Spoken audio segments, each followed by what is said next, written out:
There's a moment near the end of Pokémon X and Y where an old man walks up to you after you've just become champion. You've defeated the villain, saved the region, done the whole thing. And this guy, this impossibly tall, weathered, hollow-eyed man who's been lurking on the edges of the story the whole time, challenges you to a battle. No explanation, just a look in his eyes like he's been waiting a long time for something, for anything. You beat him, and then something floats down from the sky, a tiny Pokemon, a Floette, and it lands in his hands, and he just holds it. And if you were 12 years old when you played this game, you probably hit A through the dialogue and just moved on. But that moment is the ending of one of the most devastating stories Pokemon has ever told, a story that started 3,000 years ago. And most people have no idea. So let's talk about the mystery man known as AZ. 3,000 years before the events of X and Y, AZ was the king of Kalos. And like a lot of kings, the history books would eventually remember him for one thing. But for a long time before all that, he was just a guy who really loved his Pokemon. His Floette was a gift from his mother. That's where the story starts. Not with war, not with weapons, just a king and the small flower Pokemon his mother gave him.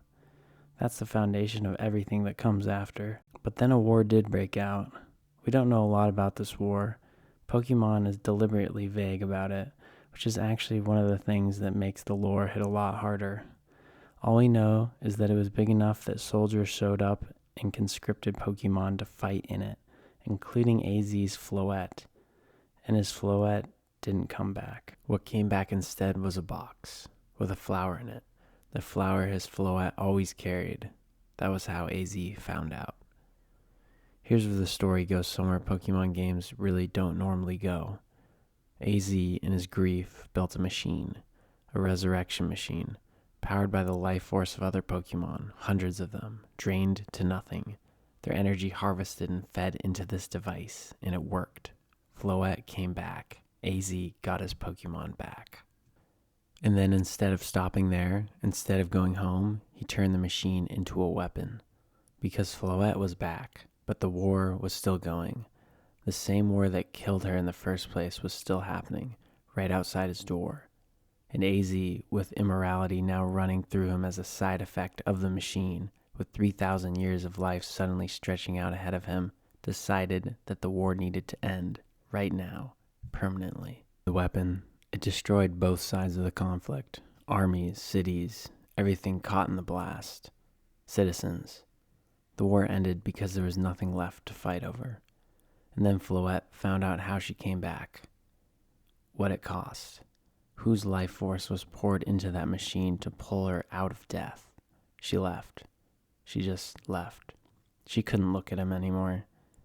And AZ, immortal, alone, the king of a region he just half destroyed, walked away and kept walking for 3,000 years. Let's think about that number again. 3,000 years is longer than Christianity has existed. It's longer than the Roman Empire from start to finish. It's the entire span of recorded European history twice over. This man has been wandering, aging but unable to die for all that time. Watching civilizations rise and fall around him. Watching the world forget the war he ended. Forget his name. Forget everything. Except the weapon, which his brother buried underground specifically so nobody could ever use it again. He's been to Hoenn. Bulbapedia confirms he visited Sootopolis City 1,000 years before Omega Ruby and Alpha Sapphire, planted a tree there, witnessed Mega Rayquaza. He's been watching the world change for so long that the thing he built, the energy source that powered his resurrection machine, was eventually discovered, renamed Infinity Energy, and became the backbone of an entire corporation. Devon Corp built an industry on the remnants of AZ's grief.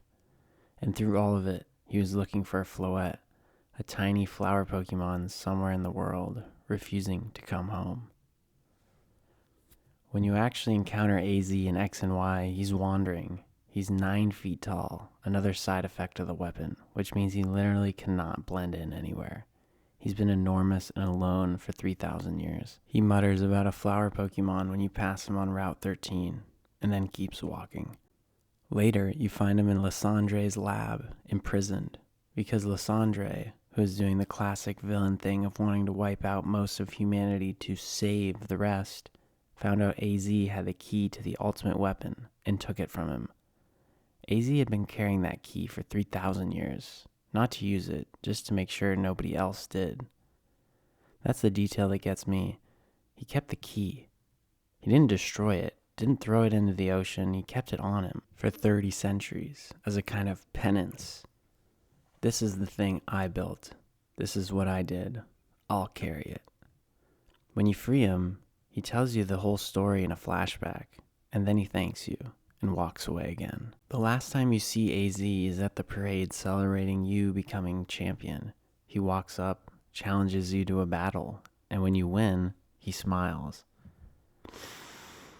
Maybe the first time he smiled in a very long time. He says you taught him what it means to be a trainer, what it means to battle not out of rage or despair, but out of something genuine, out of love. And then Floette comes back, just floats down from the sky, 3,000 years, and there she is. The game doesn't make a big deal of it. There's no dramatic music swell, no long cutscene. It's quiet. She lands in his hands, and that's it. That's the ending. A tiny Pokemon returning to an old man who's been looking for her for longer than most civilizations have existed. If you were rushing through the post-game, you probably blinked and missed it. I find AZ so interesting, and I keep coming back to him because he's not really a villain, even though he did something monstrous. He's not really a hero either. He's just a person who loved something, lost it, did something terrible to get it back, and then lost it again as a direct consequence of what he did, and then lived with that for 3,000 years. And the thing is, Pokemon games don't usually do that. They give you a bad guy with a plan, you stop the plan, everyone goes home. AZ doesn't fit into that structure at all. His story is almost novelistic in how it works. The tragedy isn't that he failed, it's that he succeeded. He got Floette back, and that's exactly why she left. But this story has a lot of deeper meaning for the story of Pokemon as a whole. The energy from this weapon created the Mega Evolution. The technology from AZ's machine became Infinity Energy, which became Devincorp, which is woven into the lore of multiple games at this point. The graves of the Pokemon he killed to power the machine became Geosenge Town. The rocks lining Route 10 that you walk past like they're just scenery are actually headstones.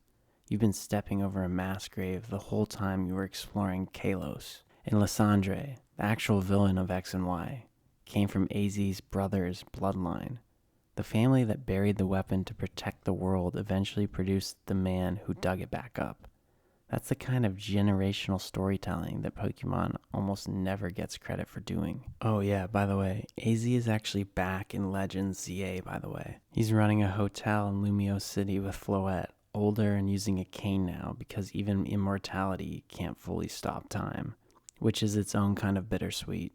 But if you never got the full picture of who he was before that, if you played X and Y as a kid and the parade scene was just kind of a weird moment you didn't fully follow, well, now you know. 3,000 years, a box with a flower in it, and a Pokemon that finally, eventually, came home. Pokemon has been doing this kind of thing forever and barely anyone talks about it. That's going to change on this channel. I'll see you in the next video.